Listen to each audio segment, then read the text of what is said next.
ನಮಸ್ತೆ. ನಾವಿವತ್ತು ಬೇಗೂರು ತೋಟದ ಹತ್ರ ಇದ್ದೀವಿ.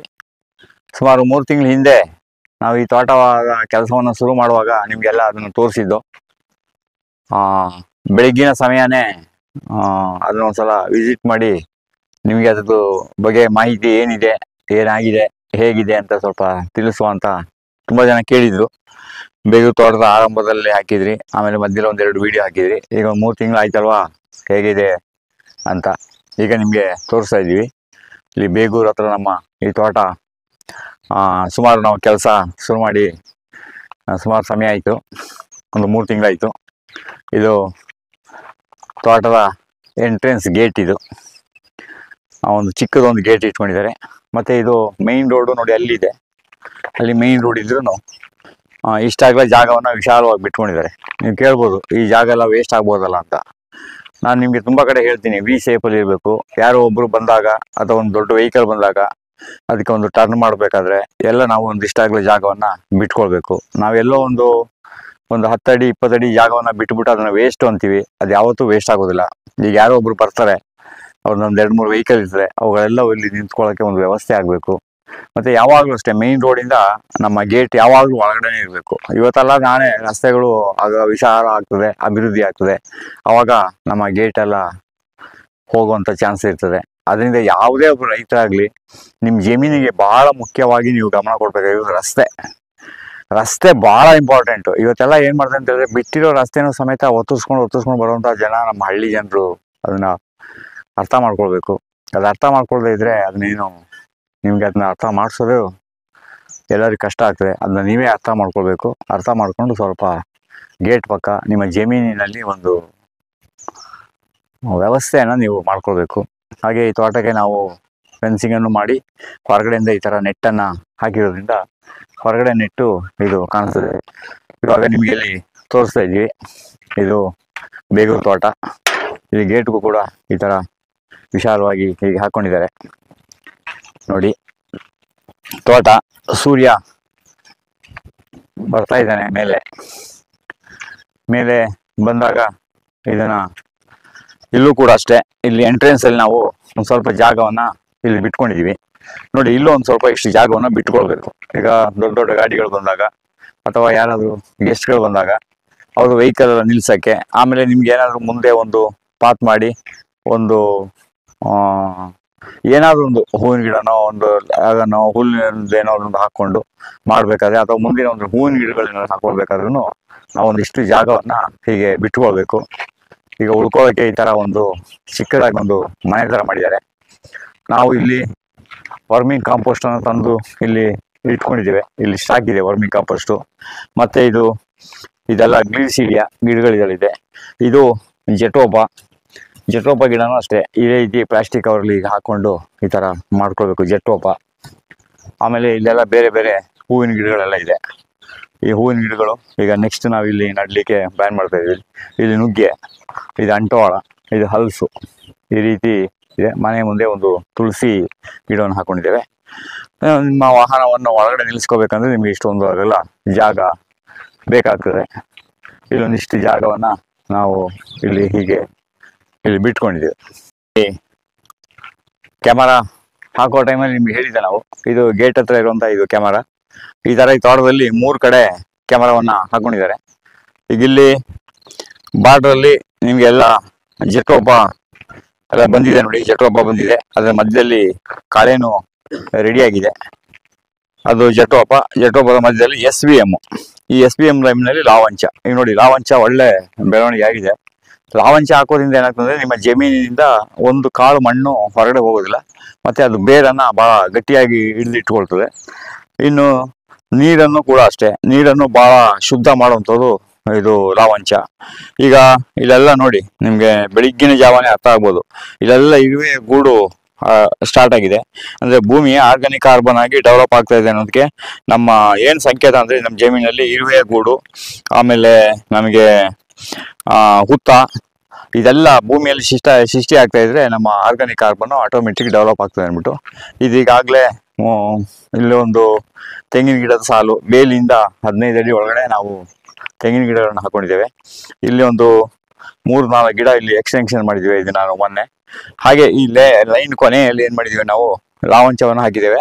ಆಮೇಲೆ ಹೂವಿನ ಗಿಡಗಳನ್ನ ಹಾಕೊಂಡಿದ್ದೇವೆ. ಯಾಕೆಂತಂದ್ರೆ ಇದು ಮನೆ ಎದುರುಗಡೆ ಇರೋ ಜಾಗ ಆಗಿರೋದ್ರಿಂದ ನಾವಿಲ್ಲಿ ಈಗ ಹೂವಿನ ಗಿಡಗಳನ್ನ ಹಾಕೊಂಡಿದೀವಿ.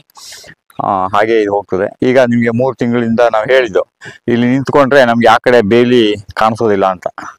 ಈ ತೋಟ ಶುರು ಮಾಡುವಾಗಲೇ ನಾವು ಹೇಳಿದ್ದು ಇಲ್ಲಿ 3 ತಿಂಗಳಾದ್ಮೇಲೆ ನಾವು ಇಲ್ಲಿ ನಿಂತ್ಕೊಂಡ್ರೆ ನಮ್ಗೆ ಆ ಕಡೆ ಬೇಲಿ ಕಾಣೋದಿಲ್ಲ ಅಂತ. ಆ ರೀತಿ ಇದು ಮಟ್ಟಕ್ಕೆ ಬೆಳೆದಿದೆ. ನುಗ್ಗೆ ನಾವು ಆಗ್ಲೇ ಕುಡಿಯನ್ನ ಚಿವುಟಿದ್ದೀವಿ. ನುಗ್ಗೆ ಗಿಡ ಯಾವಾಗಲೂ ಅಷ್ಟೇ ನಮ್ಗೆ ಒಂದು 2-2.5 ಅಡಿ 3 ಅಡಿ ಬಂದಾಗ ನಾವು ಕುಡಿಯನ್ನು ಚಿವುಟಿದಾಗ ಅಲ್ಲಿ ಏನಾಗ್ತದೆ, ಕೌಲ್ಗಳು ಬರ್ತವೆ. ಆ ಕೌಲ್ಗಳಲ್ಲೇ ಏನಾಗೋದು ಅಂದ್ರೆ ನಮ್ಗೆ ನೆಕ್ಸ್ಟ್ ಕಾಯಿ ಬರೋದೇ ಅದರಲ್ಲಿ. ನಾವು ಈ ನುಗ್ಗೆ ಗಿಡವನ್ನ ನೇರವಾಗಿ ಹೈಟ್ ಆಗಿ ಬಿಟ್ಬಿಟ್ರೆ ನಮ್ಗೆ ಕಾಯಿ ಕಿತ್ಕೊಳ್ಳೋಕೆ ಕಷ್ಟ ಆಗ್ತದೆ. ಅದರಿಂದ ನಾವ್ ಏನ್ ಮಾಡ್ಬೇಕಂದ್ರೆ ನುಗ್ಗೆನ 1 ಅಡಿ 2 ಅಡಿ ಅಥವಾ 2.5 ಅಡಿ 3 ಅಡಿ ಬಂದಾಗ ಇದನ್ನ ಚಿವುಟ್ ಬಿಡ್ಬೇಕು. ನೋಡಿ ಇದನ್ನ ಚಿವುಟಿದೀವಿ. ಇಲ್ಲ ಇದೇನು ನಮ್ಗೆ ಹೈಟ್ ಕಾಣೋದು. ಈಗ ನೋಡಿ ಇದು ಅಗಸೆ ಈಗ ಆಲ್ರೆಡಿ ಈ ಹೈಟ್ ಬಂದಿದೆ. ಅಗಸೆ ಸುಮಾರು ಒಂದು 5-5.5 ಅಡಿ ಇದು ಹೈಟ್ ಬಂದಿದೆ. ಕೆಲವು ಕಡೆ ಎಲ್ಲ ಅಲ್ಲಿ 6 ಅಡಿನೂ ಹೈಟ್ ಬಂದಿದೆ. ಹಾಗೆ ಇದು ಅಲ್ಲಿ ಗ್ಲಿಸಿಡಿಯಾ ಇದೊಂದು ಅಗಸೆ ಲೈನು, ಇದು ನುಗ್ಗೆ, ಇದು ಗ್ಲಿಸಿಡಿಯಾ ನೋಡಿ ಈ ರೀತಿ ಇದೆ. ಗ್ಲಿಸಿಡಿಯಾ ಯಾವಾಗ್ಲೂ ಬೆಳವಣಿಗೆ ನಮ್ಗೆ ನಿಧಾನ, ಆದ್ರೆ 1 ವರ್ಷ ಆದ್ಮೇಲೆ ಅದೇನಾಗ್ತದೆ ಬಹಳ ಜೋರಾಗಿ ಅದು ಚೆನ್ನಾಗಿ ಬರ್ತದೆ. ಯಾರೋ ಒಬ್ಬನ ಮನಸ್ಸು ಬದಲಾಗ್ಲಿ. ಓಕೆ, ಭೂಮಿಯಲ್ಲಿ ಈಗ ಏನಾಗ್ತದೆ 70-80% ಏನ್ ಹೇಳ್ತಂದ್ರೆ 30% ಭೂಮಿ ಕೃಷಿಗೆ ಯೋಗ್ಯವಲ್ಲ ಅಂತ ಡಿಕ್ಲೇರ್ ಮಾಡ್ತಾ ಇದ್ದಾರೆ ಕೇಂದ್ರ ಸರ್ಕಾರ. ಅದಕ್ಕೆ 1 ಲಕ್ಷ ಕೋಟಿ ದುಡ್ಡು ಬಿಡುಗಡೆ ಮಾಡಿದ್ದಾರೆ. ಓಕೆ, ಅದರಿಂದ ಪ್ರತಿ ಒಂದು ತಲೆಗೆ ಒಬ್ಬೊಬ್ರು 1-1 ಎಕರೆನ ನಾವು ಉಳಿಸಿದ್ರೆ ಭೂಮಿ ಏನೋ ಹೇಳ್ತಾರೆ ಅಂದ್ರೆ ನಮ್ಮ ಗಾದೆನೇ ಇದೆ. ಹೌದು, ನಾವು ಸತ್ತರೆ ಮಣ್ಣಿಗೆ, ಮಣ್ಣೆ ಸತ್ತರೆ ಇನ್ನೆಲ್ಲಿಗೆ ಅಲ್ವಾ? ನಿಜ. ಈಗ ನಮ್ಮನ್ನ ತಗೊಂಡೋಗಿ ಎಲ್ಲ ಹಾಕೋದು ಮಣ್ಣಿಗೆ ಹಾಕೋದು. ಆ ಮಣ್ಣೆ ಸತ್ತೋಗಿದ್ರೆ ಏನ್ ಮಾಡೋದು? ಹಾಗೆ ಇವತ್ತು ಕೇಂದ್ರ ಸರ್ಕಾರ, ರಾಜ್ಯ ಸರ್ಕಾರದ ಎಲ್ಲಾ ಸ್ಕೀಮ್ಗಳು ಬೇಕಾದಷ್ಟು ಸ್ಕೀಮ್ಗಳಿದೆ. ಆದ್ರೆ ಅದು ನಿಜವಾಗ್ಲೂ ಕಾರ್ಯರೂಪಕ್ಕೆ ಬರ್ಬೇಕು. ಆಮೇಲೆ ಭೂಮಿ ಉಳಿಬೇಕು, ಅದು ಬಹಳ ಮುಖ್ಯ. ಹಾಗೆ ಒಬ್ಬೊಬ್ರು ಒಂದೊಂದು ಕುಟುಂಬದಲ್ಲಿ 1-1 ಎಕರೆ ಭೂಮಿಗೆ ಅವ್ರು ವಿಷ ಮುಕ್ತವಾಗಿ ಬೆಳೆಸ್ಲಿ ಸಾಕು. 3 ತಿಂಗಳಕ್ಕಿಂತ ಮುಂಚೆ ನೋಡಿದಾಗ ಕಂಪ್ಲೀಟ್ ಪ್ಲೇನ್ ಅಲ್ಲ, ಅದ್ರದ್ದು ಮೋಸ್ಟ್ಲಿ ಪಿಕ್ಸ್ ಇದೆ ಅವ್ರ ಹತ್ರ. ಆಮೇಲೆ ಅವಾಗ ಅದಕ್ಕಿಂತ ಮುಂಚೆ ನಾವು ತರಕಾರಿ ಎಲ್ಲ ಮಾಡಕ್ ನೋಡ್ತಿದ್ವು. ತರಕಾರಿ ಮಾಡಕ್ ನೋಡಿದೀನಿ, ಆಮೇಲೆ ಬಾಳೆ ನೋಡಿದೀನಿ. ಬೆಳೆ ಎಲ್ಲ ಚೆನ್ನಾಗಿ ಬರ್ತಿತ್ತು. ಆದ್ರೆ ನನಗೆ ಅದರಲ್ಲಿ ಏಟಾಗಿದ್ದಂತಂದ್ರೆ ನನಗೆ ಸಿಗಬೇಕಾಗಿರೋ ರೇಟ್ ಸಿಕ್ಕಿಲ್ಲ. ಬೆಳೆ ಎಲ್ಲ ಚೆನ್ನಾಗಿ ಬಂದಿತ್ತು. ಮತ್ತೆ ಇನ್ನೊಂದು ಪ್ರಾಬ್ಲಮ್ ಏನಂತಂದ್ರೆ ಕೊಣ್ಣಾರ. ಇಲ್ಲಿ ಸಿಕ್ಕಾಪಟ್ಟೆ ಕೊಣ್ಣಾರ ಇತ್ತು. ಬಾಳೆ ಹಾಕಿದಾಗ ಒಂದ್ ಸ್ವಲ್ಪ ಕೊಣ್ಣಾರ ಇದರಲ್ಲಿ ಬಾಳೆನಲ್ಲಿ ಕೊಣ್ಣಾರ ಕಡಿಮೆ ಆಗಿತ್ತು. ಆದ್ರೆ ತರಕಾರಿ ಮಾಡಿದ್ರೆ ಎಲ್ಲ ನೀವು ವಾರದಲ್ಲಿ ನೀವು ಇವತ್ತು ತೆಗೆದಿದ್ದೀರಾ ಅಂತಂದ್ರೆ ನೆಕ್ಸ್ಟ್ 2 days ಅಲ್ಲಿ ಕೊಣ್ಣಾರ ವಾಪಸ್ ಬರುತ್ತೆ. ಇವಾಗ ಇದನ್ನ ಮಾಡಿದಂಗಿಂದ ನಮ್ಗೆ ಕೊಣ್ಣಾರ ಕಡಿಮೆ ಆಗಿದೆ. ಕೊಣ್ಣಾರ ಕಡಿಮೆ ಆಗಿದೆ. ಮತ್ತೆ ಎರಡನೇದು ಏನಂತಂದ್ರೆ ಇದನ್ನ ಕೊಣ್ಣಾರನ್ನ ನಮ್ಮ ಮಾಸಿ ಕಡೆ ತುಂಗೆ ಅಂತ ಹೇಳ್ತಾರೆ. ಹೇಳಿದ್ರಿ, ತುಂಗೆ ಅಂತ ಬಿಡ್ತಾರೆ. ಅದು ಏನಾಗ್ತದೆ ಅಂದ್ರೆ ಯಾವಾಗ ದೊಡ್ಡ ಗಿಡಗಳು ಇರೋದಿಲ್ಲ ಅವಾಗ ಅದು ನರಳಿಗೆ ಕಳೆ ಕಂಟ್ರೋಲ್ ಆಗ್ತದೆ. ಅಂದ್ರೆ ಪೂರ್ತಿ ಏನು ಹೋಗೋದಿಲ್ಲ, ಅದೇ ಸ್ವಲ್ಪ ಅದು ಇದ್ರಲ್ಲಿ ಇರ್ತದೆ. ಈಗ ನಾವು ಕೊಣ್ಣಾರಿ ಅಂದ್ರೆ ಇದೇನೆ, ಕೆಲವು ಕಡೆ ಅದಕ್ಕೆ ಒಂದೊಂದು ಭಾಷೆಯಲ್ಲಿ ಒಂದೊಂದು ಹೆಸರು ಹೇಳ್ತಾರೆ. ಅದು ಬರ್ತಾ ಇರ್ತದೆ, ಅದ್ರ ಪ್ರಭಾವ ಅದು ತೋರಿಸ್ತಾನೆ ಇರ್ತದೆ. ಅದು ನೋಡ್ರೆ ಅದೇ ನಮ್ಮ ಕಾಲ್ಗೆ ಚಿಕ್ಕ ಮುಳ್ಳು ಚುಚ್ಕೊಂಡ್ರೆ ತೆಗಿಯೋಕ್ಕೂ ಆಗೋದಿಲ್ಲ, ಬಿಡೋಕ್ಕೂ ಆಗೋದಿಲ್ಲ. ಹಂಗೆ ಇದೇನು ನೋಡಕ್ ಏನಾಗ್ತದೆ ಅಪಾಯಕಾರಿ ಏನ್ ಕಾಣಿಸಲ್ಲ. ಬಟ್ ಏನಾಗ್ತಂತಂದ್ರೆ ಇದು ವಿಪರೀತ ಬಂದಾಗ ನಮಗೆ ಕಳೆದು ಒಂದು ತೊಂದರೆ ಇದಾಗುತ್ತೆ. ಇದ್ರಲ್ಲೊಂದು ಗೆಡ್ಡೆ ಎಲ್ಲ ಇರ್ತದೆ. ಈ ಗೆಡ್ಡೆ ನೀವು ಮೇಲ್ಗಡೆ ಕಟ್ ಮಾಡಿದ್ರು ಈ ಗೆಡ್ಡೆಯಲ್ಲಿ ನಮ್ಗೆ ಚಿಗುರು ಬರ್ತಾನೆ ಇರ್ತದೆ. ಅದೇ 1 ಗೆಡ್ಡೆಗೆ 7 ಗೆಡ್ಡೆ ಆಗುತ್ತೆ. ಆಗ್ತಾ ಇರ್ತದೆ, ಅದು ಮಲ್ಟಿಪ್ಲೈ ಆಗ್ತಾನೆ ಇರ್ತದೆ. ಅದ್ರ ಬಗ್ಗೆ ಏನಿಲ್ಲ. ಹಾಗೆ ಇದೆಲ್ಲ SBM, ಸಿಲ್ವರು, ತುರ್ಬೇವು, ಮಾಗನಿ, ಈಗ ಇಲ್ಲ ಕ್ಲೀನಿಂಗ್ ಕೆಲಸ ಅದು ನಡೀತಾ ಇದೆ. ಈಗ ಮೊನ್ನೆ ಒಂದು 4 ತೆಂಗಿನ ಗಿಡ ನಾವು ಎಕ್ಸ್ಟೆನ್ಷನ್ ಮಾಡಿದ್ವು. ನೋಡಿ ಈಗ ನೆನ್ನೆ ನಟ್ಟಿ ತೆಂಗಿನ ಗಿಡದಲ್ಲಿ ನಾವು ಎಲ್ಲ ವರ್ಮಿಂಗ್ ಬಿಟ್ಮೇಲೆ ಈಗ ನೋಡಿ ಈ ರೀತಿ ಒಳಗಡೆ ರಿಂಗು ಸುತ್ತ ರೌಂಡ್ ಹಿಂಗ್ ಬರ್ತದೆ. ಏನಂದ್ರೆ ಅದು ನಾವು ನಟ್ಟಿರೋ ಕ್ರಮ ಸರಿಯಾಗಿದೆ ಅಂತ. ತೆಂಗಿನ ಗಿಡ ನೆಡುವಾಗಲೂ ಅಷ್ಟೇ ಚಿಕ್ಕ ಗಿಡ ನೆಡಬೇಕು. ಮತ್ತೆ ಎರಡನೇ ಅದನ್ನ ಗುಂಡಿ ನಮಗೆ ಕವರಲ್ಲಿ ಇಷ್ಟಾಗಿರುತ್ತೆ ಅಷ್ಟೇ ಆಗಲಿ ತೆಗೆದು ಅದಕ್ಕೆ ವರ್ಮಿಂಗ್ ಕಾಂಪೋಸ್ಟ್ ಹಾಕಿ ಏರ್ ಬೊಬ್ಬರು ಬರೋಷ್ಟು ನೀರು ಹಾಕಿ ಒಂದು 4 ಎಕರೆದಲ್ಲಿ ಹಾಕಿ ನಟ್ಬಿಟ್ರೆ ಮರುದಿನ ಬೆಳಿಗ್ಗೆ ನಾವು ಬಂದಾಗ ನಮ್ಗೊಂದು ಸುತ್ತ ರೌಂಡ್ ಕಾಣ್ಬೇಕು. ಈ ಥರ ರೌಂಡ್ ಕಂಡಾಗ ನಾವು ಮಾಡಿರೋ ಕ್ರಮ ಅದು ಕರೆಕ್ಟ್ ಇದೆ ಅಂತ ಅರ್ಥ. ಈಗ 3 ತಿಂಗಳ ಪ್ರಯಾಣದಲ್ಲಿ ಈಗ ಈಗ ಎಲ್ಲಾದ್ರೂ ಕ್ಯಾಮರಾ ಎಲ್ಲ ಕಡೆ ಹಾಕಿದಿರಿ. ಹಾಂ ಸರ್. ಎಲ್ಲ ಕಡೆ ಕ್ಯಾಮರಾ ಹಾಕಿದ್ರೆ ಈಗ ಎಲ್ಲ ಕಡೆನೂ ಈಗ ಕಾಡಾಗಿ ಬೆಳೆದಿದೆ.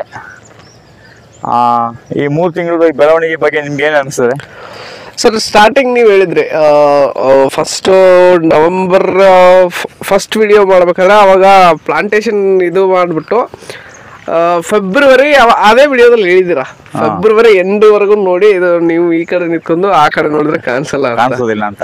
ಕರೆಕ್ಟ್ ಆಗಿದೆ ಹೌಲ್ವಾ? ಈಗ ಫೆಬ್ರವರಿ 28 ಮಾರ್ಚ್ 2ನೇ ತಾರೀಕು ಬಂದ್ಬಿಟ್ಟು ನೀವ್ ಹೇಳೋ ಪ್ರಕಾರ ಫೆಬ್ರವರಿ ಎಂಡ್ಗೆಲ್ಲ ಇಷ್ಟು ಹೈಟ್ ಬರುತ್ತೆ. ನಿಮ್ಗೆ ಈ ಕಡೆ ನಿಂತ್ಕೊಂಡು ನೋಡಿದ್ರೆ ಆ ಕಡೆ ಕಾಣಿಸಲ್ಲ. ಈಗ ನಿಮ್ಗೆ ಅಲ್ಲೇನು ಬೇಲಿ ಕಾಣಿಸಲ್ಲ. ಈಗ ಇಲ್ಲೇ ನಿಂತ್ಕೊಂಡು ನೋಡಿದ್ರು ನಿಮ್ಮ ತೋಟದ ಯಾವ ಮೂಲೆ ಬೇಲಿನೂ ಇಲ್ಲಿ ಕಾಣಿಸಲ್ಲ. ಈಗ ಇಲ್ಲಿ ನಾವು ಇಲ್ಲಿ ಎಡಗಡೆ ಇರೋದ್ರಿಂದ ಇಲ್ಲಿ ಈ ಕಡೆ ಕಾಣಿಸ್ತಾ ಇದೆ ಅಷ್ಟೇ. ಆಮೇಲೆ ಇದು ಗ್ಲೀಸಿಡಿಯಾ ಅಗಸೆ. ಆಮೇಲೆ ಸುತ್ತಮುತ್ತ ಜನ ಏನ್ ಹೇಳ್ತಾರೆ, ಏನ್ ಮಾಡ್ತಾ ಇದೀರಿ, ಮೊದ್ಲೇನೋ ಏನೋ ಮಾಡ್ತಿದ್ರಿ, ಈಗ ಏನೋ ಮಾಡ್ತಾ ಇದೀರಿ ಅಂತ ಏನೋ ಒಂದು ಜನರಲ್ಲಿ ಒಂದು ಕುತೂಹಲ ಇರಲ್ವಾ? ಆಕ್ಚುಲಿ ನಾನು ಸಂಪರ್ಕನ ಸ್ವಲ್ಪ ಕಡಿಮೆ ಮಾಡಿದೀನಿ. ಯಾಕಂತಂದ್ರೆ ನಾವು ಏನ್ ಮಾಡಕ್ ಹೇಳ್ತಿದೀವಿ, ನಾವು ಎಕ್ಸ್ಪ್ಲೇನ್ ಮಾಡಿದ್ರೆ ಅವ್ರಿಗೆ ಅರ್ಥ ಆಗಲ್ಲ. ಆಮೇಲೆ ನೀವು ಇದ್ರಿ ಎಲ್ಲ ಮಾಡೋದೆಲ್ಲ ವೇಸ್ಟ್ ಅಂತಾರೆ. ನೀವು ಸುಮ್ನೆ ಬಳಸ್ಕೊಂಡು ಅಯ್ಯೋ ಇದು ಸುಮ್ನೆ ಇದ್ರಲ್ಲೆಲ್ಲ ಏನೋ ಕೆಮಿಕಲ್ ಇಲ್ದೇನೆ ಗೊಬ್ಬರ ಇಲ್ದೇನೆ ಮಾಡ್ತೀನಿ ಅಂತಾರೆ. ಇವ್ರು ಹಾಕಿರೋದು ಏನು ಬರಲ್ಲ ಅಂತಾರೆ. ಸರಿಯಪ್ಪ, ನೀವು ನಿಮ್ಗಿರೋದು ಅದು, ನಮ್ಗೆ ಗೊತ್ತಿರೋದು ನಾವು ಮಾಡ್ತೀವಿ, ನಮ್ಗೆ ಆದಾಗ ನೀವು ನೋಡಿ ಅಂತ. ಈಗ ಅವರು ಹೇಳ್ತಾರೆ, ನಾವು ಮಾಡಿಸ್ತೀವಿ ಅಂತ ಹೇಳ್ತೀವಿ. ಇವಾಗ ಅವ್ರ ಮಧ್ಯದಲ್ಲೂ ನಮ್ಮ ಮಧ್ಯದಲ್ಲೂ ಈಗ ನೀವು ಮಾಡಿಸಿದಿರಲ್ವಾ, ಇಲ್ಲಿ ಏನೇನು ಗೊಬ್ಬರ ಹಾಕಿದ್ರಿ ಇದುವರೆಗೂ? ನಾನೇನು ಗೊಬ್ಬರ ಹಾಕಿಲ್ಲ ಸರ್. ಕಂಪನಿ ಗೊಬ್ಬರ, urea, Suphala, potash, natural farming ಬಂದಿದ್ದೆ ಅದೇ ರೀಸನ್, ಹಾಕ್ಬಾರ್ದು ಅಂತ. ಹಾಕ್ಬಾರ್ದು ಅಂತ. ಅದು ಹಾಕದೇನೆ ಹಿಂಗ್ ಬರುತ್ತೆ ಅಂತ ನಿಮ್ಗೆ ಅದನ್ನ ಊಹೆ ಮಾಡ್ಲಿಕ್ಕೆ ಆಗುತ್ತಾ? ಇಲ್ಲ ಸರ್, ನಾನು ಬಂದಿದ್ದೆ ಅದಕ್ಕೋಸ್ಕರ. ನ್ಯಾಚುರಲ್ ಫಾರ್ಮಿಂಗ್ ನಂದು ಇಂಟೆನ್ಷನ್ ಬಂದ್ಬಿಟ್ಟೆ chemical free vegetables, chemical free fruits, ಇದೆಲ್ಲ ನಮ್ ಮಾರಕ್ಕಾಗಿಲ್ಲ ಅಂತಂದ್ರು ಅಟ್ಲೀಸ್ಟ್ ಮನೆಗೋಸ್ಕರನಾದ್ರೂ ಇರ್ಲಿ ಅಂತ. ಹೌದೌದು. ಅಲ್ಲ, ಭೂಮಿಯ ಒಂದು ಫಲವತ್ತತೆನ ಉಳಿಸ್ಬೇಕಾದ್ರೆ ಮತ್ತೆ ಮಣ್ಣನ್ನು ಉಳಿಸ್ಬೇಕಾದ್ರೆ ಈಗ ನಾವು ಈ ರೀತಿ ಕ್ರಮಗಳನ್ನ ಅನುಸರಿಸಿದಾಗ ಮಾತ್ರ ಅದಕ್ಕೊಂದು ಏಳಿಗೆ. ಸುಮ್ಮನೆ ಏನೋ ಒಂದು ಬೆಳೆ ಬೆಳಿತೀವಿ ಅಂದ್ಬಿಟ್ಟು ಆ ಭೂಮಿಗೆ ತಗೊಂಡ್ಬಂದು ಇಲ್ಲದನ್ನೆಲ್ಲ ಬಿಸಾಕೋದು, ಆಮೇಲೆ ಅವ್ರು ಏನೇನು ಹೇಳಿರ್ತಾರೆ ಅದೆಲ್ಲ ಬಿಸಾಕೋದು, ಆಮೇಲೆ ಪಕ್ಕದವನು 1 ಮೂಟೆ ಹಾಕದ ಅಂದಾಗ ನಾನು 2 ಮೂಟೆ ಹಾಕೋದು. ಈಗ ನಮ್ಮಲ್ಲಿ ಒಂದು ಸ್ಪರ್ಧೆ ಹಾಗೇನೆ, ಯಾರೋ ಅಣ್ಣ ತಮ್ಮದಿರು, ಅಕ್ಕ ತಂಗಿರು ಯಾರೋ ಜಮೀನ್ ಮಾಡ್ತಾ ಇದಾರೆ ಅಂದ್ರೆ ಇಬ್ರು ಶುಂಠಿ ಹಾಕಿರ್ತಾರೆ ಅಥವಾ ಇಬ್ರು ಅರ್ಶನ ಹಾಕಿರ್ತಾರೆ. ಅವನು 1 ಮೂಟೆ ಹಾಕದ ಅಂದ್ಬಿಟ್ಟು ಇವನೇನ್ ಮಾಡ್ತಾನೆ, 2 ಮೂಟೆ ತಂದು ಹಾಕ್ತಾನೆ. ಕೃಷಿ ಅಧಿಕಾರಿ ಒಂದು 10 kg ಹೇಳಿರ್ತಾರೆ. ಕೃಷಿ ಅಧಿಕಾರಿಗಳು ಅವ್ರು ಮಾಡಿರೋ ಪಾಪಗಳು ಈಗ ಅವ್ರಿಗೆ ಅರ್ಥ ಆಗ್ತಾ ಇದೆ. ನಾವು ಕೃಷಿಗೆ ಇಲ್ಲಿ ಬಂದಾಗ ನಾನು ಟೊಮೆಟೊ ಎಲ್ಲ ಬೆಳಿತಾರಲ್ವಾ, ಟೊಮೆಟೊಗೆ ನಿಮಗೆ ವಾರಕ್ಕೆ 2 ರಿಂದ 3 ಸರ್ತಿ ಸ್ಪ್ರೇ ಮಾಡ್ತಾರೆ. ಹೌದೌದು.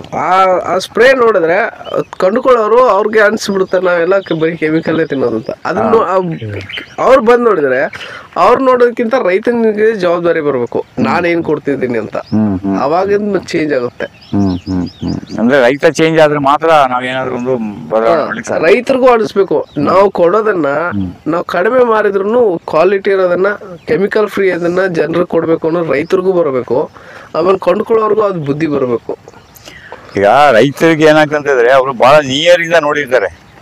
ನಾವು ಇಷ್ಟೆಲ್ಲ ಔಷಧಿ ಹೊಡೆದು ತಿಂತಾ ಇದ್ವಲ್ವಾ, ನಮ್ಮ ಆರೋಗ್ಯ ಏನಾಗ್ಬೇಕು ಅಥವಾ ನಾವು ಮಾಡಿದವ್ರ ಮೇಲೆ ಏನೋ ಆರೋಗ್ಯ ಆಗ್ಬೇಕು, ಅದೇನ್ ದುಷ್ಪರಿಣಾಮ ಆಗ್ಬೇಕು ಅನ್ನೋದು ಸ್ವಲ್ಪ ಮನೋದಲ್ಲಿ ಮನಸ್ಸಿನಲ್ಲಿ ಬಂದ್ರೆ ಇದೇನೋ ಸ್ವಲ್ಪ ಬದಲಾವಣೆ ಆಗ್ತದೆ ಅಂತ ನಮ್ಗೆ ಅನಿಸ್ತಾ ಇದೆ. ನಾನು ಒಂದು ಇದರಲ್ಲಿ ಯಾವುದೋ ಒಂದು ಇದು ನೋಡಿದ್ದೆ ಸರ್, ಇದೇ ಕೆಮಿಕಲ್ ಫ್ರೀ ಫಾರ್ಮಿಂಗ್ ಮಾಡಬೇಕು ಅಂತ ಒಬ್ರು ಹೇಳಿರ್ಬೇಕಾದ್ರೆ ಯಾರೋ ಒಬ್ರು ರೈತರಿಗೆ ಹಿಂಗೆ ಕೇಳ್ತಾರಂತೆ, ಪಾಲಿಡಾಲು ಇದೆಲ್ಲ ಯೂಸ್ ಮಾಡ್ತಿರಲ್ವಾ, ಆ ಬಾಟ್ಲಿನ ನೀವು ಯೂಸ್ ಮಾಡಿದ್ಮೇಲೆ ನಾನು ಅದನ್ನ ನಿಮ್ಗೆ 100 ಸರ್ತಿ ಬಿಸಿ ನೀರು ಹಾಕ್ಬಿಟ್ಟು ಚೆನ್ನಾಗಿ ಕ್ಲೀನ್ ಮಾಡ್ಕೊಡ್ತೀನಿ, ಆ ಬಾಟಲ್ನ ನೀವು ಕುಡಿಯೋ ನೀರಿಗೆ ಬಳಸ್ತೀರಾ ಅಂತ. ಅವಾಗ ಇಲ್ಲ ಅಂತಾರೆ, ಅಲ್ಲಿ ಸೇರೋರೆಲ್ಲರೂ ಇಲ್ಲ ಅಂತಾರೆ. ನಾನು 100 ಸರ್ತಿ ತೊಳೆದು ಕೊಟ್ಟಿರೋ ಬಾಟ್ಲಿನ ನೀವು ಕುಡಿಯೋ ನೀರಿಗೆ ಬಳಸಕ್ಕಾಗಲ್ಲ ಅಂತಂದ್ರೆ ಅದನ್ನ ಡೈರೆಕ್ಟ್ ಆಗಿ ತರಕಾರಿಗೆ, ಫ್ರೂಟ್ಸ್ಗೆ ಎಲ್ಲ ಸ್ಪ್ರೇ ಮಾಡಿರ್ತೀರಲ್ಲ, ಅದ್ರ ಪರಿಣಾಮ ಏನಾಗುತ್ತೆ ಅಂತ ನೀವು ಯೋಚನೆ ಮಾಡಲ್ವಾ ಅಂತ ಕೇಳ್ತಾರೆ. ಒಳ್ಳೆ ಎಕ್ಸಾಂಪಲ್ ಇದೆಯಾ, ನಿಜ. ಈಗ ಎಲ್ಲೋ ಒಂದ್ ಕಡೆ ಗಲೀಜ್ನಲ್ಲಿ ಬಿದ್ದಿರೋಂಥ, ಎಲ್ಲೋ ಒಂದ್ ಕಡೆ ನೆಲದಲ್ಲಿ ಬಿದ್ದಿರೋಂಥ ಒಂದು ಟೊಮೆಟೊ ಹಣ್ಣನೇ ಆಗ್ಲಿ, ನಾವೊಂದು ಆ್ಯಪಲ್ ಆಗ್ಲಿ ತಿನ್ನುವಾಗ ನೆಲಕ್ಕೆ ಒಂದ್ಸಲ ಬಿದ್ದೋದ್ರೆ ಅದನ್ನ ತೆಗೆದು ನಮ್ಗೆ 4 ಸಲ ತೊಳೆದ್ರು ತಿನ್ನಕ್ ಮನ್ಸು ಬರಲ್ಲ. ಒಂದ್ಸಲ ತಿನ್ಬೋದು ಅಂತ ಇಟ್ಕೊಳ್ಳಿ, 4 ಸಲ ತೊಳೆದ್ಮೇಲೆ ಆದ್ರೆ ಅದೇ ಔಷಧಿನ 100 ಸಲ ತೊಳೆದು ಅದೇ ಬಾಟ್ಲ ನೀರ್ ಕೊಡ್ತೀನಿ ನೀನು ಕುಡಿಯಕ್ಕಾಗಲ್ಲ ಅಂದಾಗ ಅದು ಎಷ್ಟು ಪವರ್ಫುಲ್ ಇರುತ್ತೆ ಅಂತ. ಅಂದ್ರೆ ಇದು ಎಲ್ಲರಿಗೂ ಅರ್ಥ ಆಗಿದೆ, ಯಾರಿಗೆ ಕಂಪ್ನಿಯವನಿಗೂ ಅರ್ಥ ಆಗಿದೆ, ಬಳಸೋ ರೈತನಿಗೂ ಅರ್ಥ ಆಗಿದೆ, ಎಲ್ಲರಿಗೂ ಅರ್ಥ ಆಗಿದೆ. ಬಟ್ ಯಾಕೆ ಇದು ಕಾರ್ಯರೂಪಕ್ಕೆ ಬರ್ತಾ ಇಲ್ಲ ಅಂತ ಅದು ನಾವು ಅರ್ಥ ಮಾಡ್ಕೋಬೇಕು. ಅಲ್ಲ, ಈಗ ಅವ್ರಿಗೂ ಅರ್ಥ ಆಗ್ಬಿಟ್ಟಿದೆ ಇದು ವಿಷ ಅಂತ ಅವ್ರಿಗೂ ಗೊತ್ತಾಗಿದೆ. ಆದ್ರೂ ಅವ್ನು ಯಾಕೆ ಬಿಡ್ತಾ ಇಲ್ಲ ಅಂತ ಹೇಳಿದ್ರೆ ಏನಾದ್ರು ಒಂದು ವಿಷದ ಒಂದು ಇದು ಚಕ್ರದ ಸಿಗಾಕೊಂಡ್ಬಿಟ್ಟಿದ್ದಾನ ಅವನು ಅಂತ. ಅದಿಲ್ಲದೆ ಬರೋಲ್ಲ. ಪ್ರೊಸೆಸ್ ಬೀಜಗಳು. ಬೀಜಗಳು, ಹೌದೌದು. ಇದು ಈಗ 2 ತೆಂಗಿನ ಗಿಡ ಮಧ್ಯದಲ್ಲಿ ಬಾರ್ಡರಲ್ಲಿ ಹಲ್ಸ್ ಹಾಕೊಂಡಿದೀವಿ. ಈಗ 2 ತೆಂಗಿನ ಗಿಡದ ಮಧ್ಯದಲ್ಲಿ ಒಂದು ಹಲ್ಸು, ಮತ್ತೆ ಅಲ್ಲಿ 2 ತೆಂಗಿನ ಗಿಡ ಮಧ್ಯದಲ್ಲಿ ಒಂದು ನೇರಳೆ. ಈಗ ಬಾರ್ಡರ್ಲಿ ನಮ್ಗೆ ಏನಾಗ್ತಂತ ಹೇಳಿದ್ರೆ ನಮ್ಮ ಭೂಮಿಗೆ ಹ್ಯೂಮಸ್ಸು ಜಾಸ್ತಿ ಬರಬೇಕು. ಮುಂದೆ ಫ್ಯೂಚರ್ಲಿ ತೆಂಗಿನ ಮರ ಮೇಲೆ ಹೋದ್ಮೇಲೆ ಅಲ್ಲಿ ಕೆಳಗಡೆ ಏನಿರಬೇಕು. ಮತ್ತೆ ಬಾರ್ಡರ್ಗಳಲ್ಲಿ ಈಗ ಅಲ್ಲಿ ನೇರಳೆ ಹಣ್ಣು ನಮಗೆ ಸಿಗ್ಬೇಕು ಅಂತ ಏನಿಲ್ಲ, ನೇರಳೆ ಹಣ್ಣು ಸಿಗುತ್ತೆ. ನಾವು ನಟ್ಟಿರೋ ಗಿಡದಲ್ಲಿ ಎಲ್ಲದರಲ್ಲೂ ಫಸಲು ಬರುತ್ತೆ.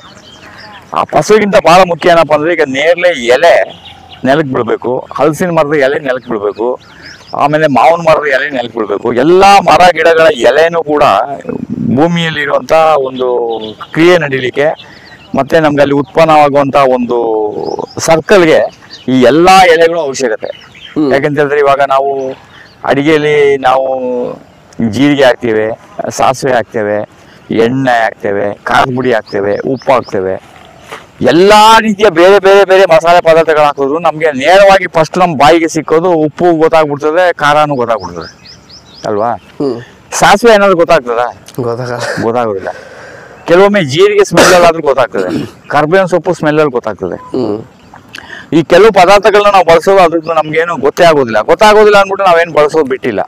ಆದರೆ ಆ ಸಾಸಿವೆನೂ ನಮಗ್ ಬೇಕು, ತೆಂಗಿನಕಾಯಿನೂ ಬೇಕು, ಮತ್ತೆ ಎಲ್ಲವೂ ಆ ಸಾಂಬಾರಲ್ಲಿ ಸೇರಿ ಬೇಕು. ಅದು ಬೇಕು ಅನ್ನೋದೇನಂದ್ರೆ ಭೂಮಿಗೆ ಎಲ್ಲಾ ಮರ ಗಿಡಗಳ ಎಲೆಯೂ ಭೂಮಿಗೆ ಬೇಕು. ಅದ್ರಲ್ಲಿ ಎಲ್ಲದರಲ್ಲೂ ಒಂದೊಂದು ನಮ್ಗೆ ಮೈಕ್ರೋ ಏನ್ ಹೇಳ್ತೀರಿ ಅದಕ್ಕೆ ಮೈಕ್ರೋ ನ್ಯೂಟ್ರಿಯೆಂಟ್ಸ್ ಏನು ಸೂಕ್ಷ್ಮ ಜೀವಾಣುಗಳಿಗೆ ಅವೆಲ್ಲ ಆಹಾರ.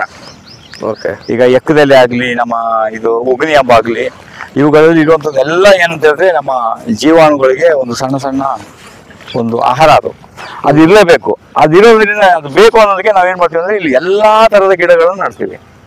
ಒಂದೊಂದು ಗಿಡದ ಎಲೆಗಳಲ್ಲಿ ಒಂದೊಂದು ಪೋಷಕಾಂಶಗಳಿರ್ತವೆ.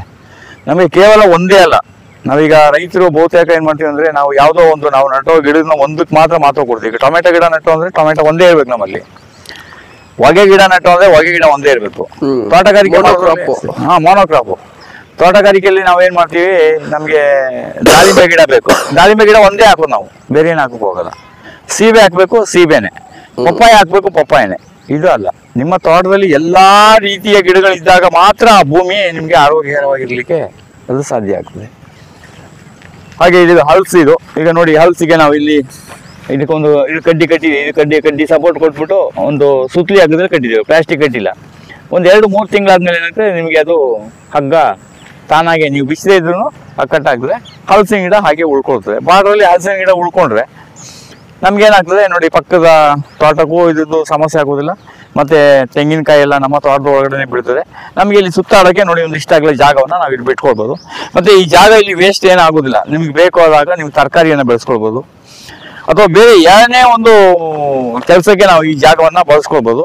ಮತ್ತೆ ನಮ್ಗೆ ಈಗ ಬೇಸಿಗೆ ಕಾಲದಲ್ಲಿ ಒಂದು ಫೈರ್ ಬೆಂಕಿ ಆದಾಗ ನಮ್ಮ ಪಕ್ಕದಲ್ಲಿ ಇಷ್ಟಾಗಲೇ ಜಾಗ ಖಾಲಿ ಇದ್ದಾಗ ಏನಾಗ್ತದೆ, ಬೆಂಕಿ ನಮ್ಮ ತೋಟಕ್ಕೆ ನೇರವಾಗಿ ಬರಲಿಕ್ಕೆ ಅವಕಾಶಗಳು ಬಹಳ ಕಡಿಮೆ.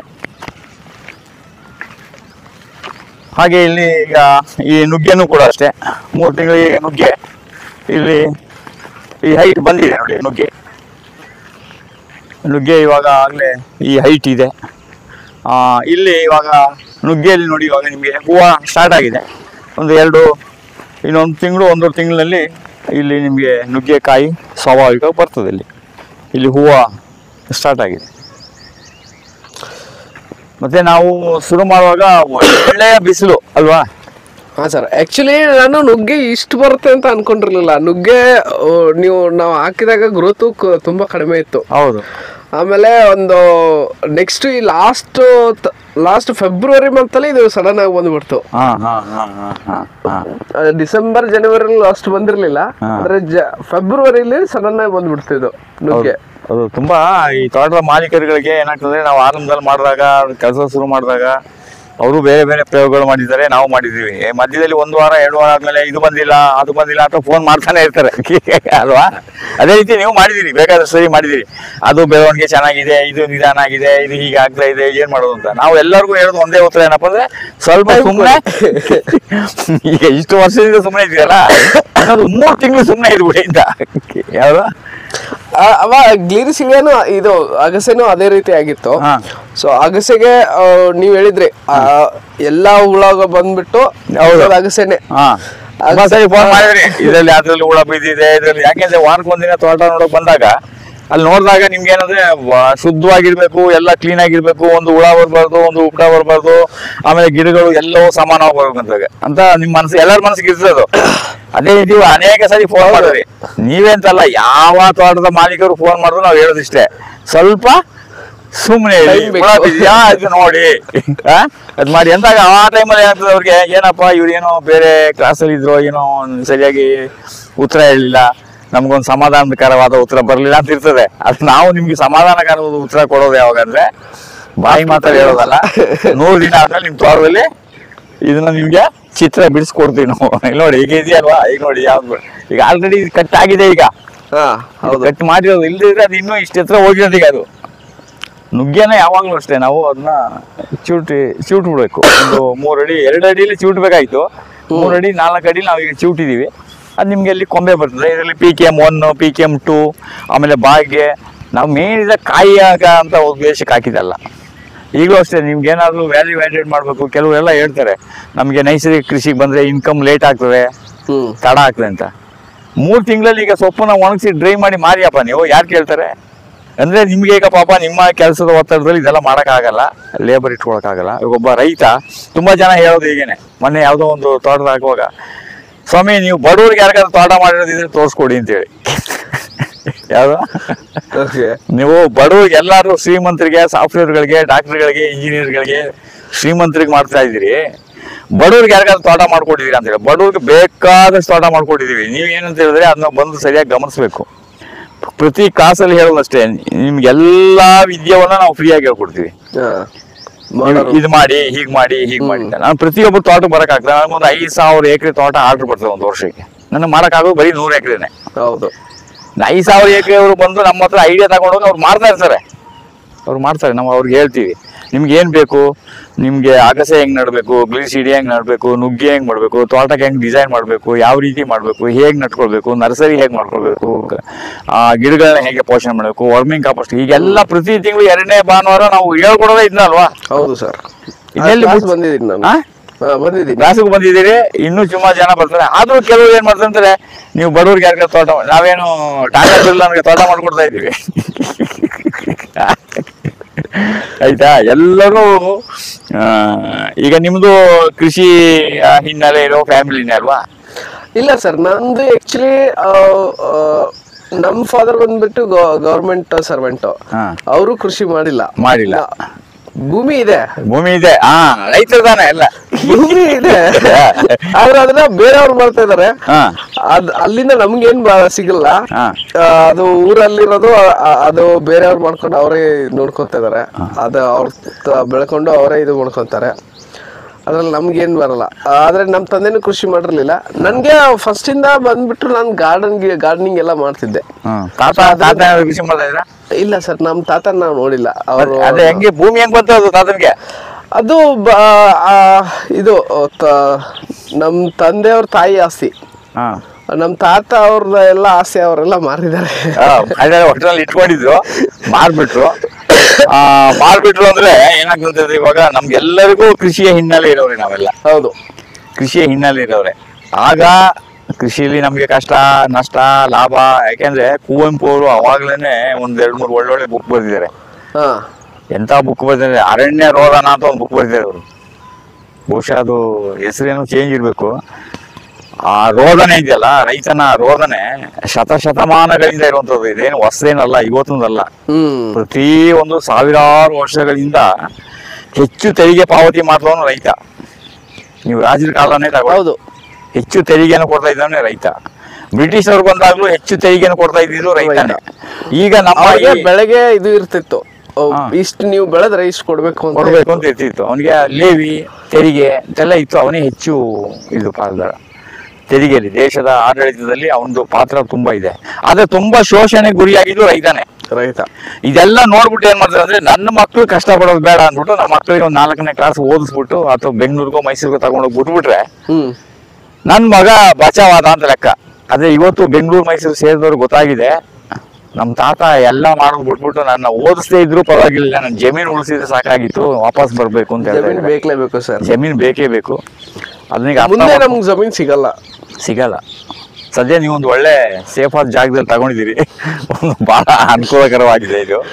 ಮತ್ತೆ ಬಹಳ ಯೋಜನೆ ಸುಮಾರು ಹುಡುಕಿರ್ಬೇಕಲ್ಲ ಇಲ್ಲಿ ತಗೊಳ್ಬೇಕಾದ್ರೆ ಜಮೀನು. ಹಾ ಸರ್, ನಾನು ಆಲ್ಮೋಸ್ಟ್ ಒಂದು 6 ತಿಂಗಳ ಮೇಲೆ ಹುಡುಕಾಡಿದೀವಿ. ಅಷ್ಟೇನಾ? ನನ್ನ ಸ್ನೇಹಿತ ಒಬ್ಬ 10 ವರ್ಷದಿಂದ ಹುಡುಕ್ತಾ ಇದ್ದಾನೆ. ನಾವು ಎವ್ರಿ ವೀಕೆಂಡ್ ಹುಡುಕಾಡಿದೀವಿ. ಹಾ, ಈಗ ವೀಕೆಂಡ್ ಅಲ್ಲಿ ಈಗ ತುಂಬಾ ಜನ ಇದ್ದಾರೆ. ನಾನು ತುಂಬಾ ಜನ ನೋಡಿದ್ದೀನಿ.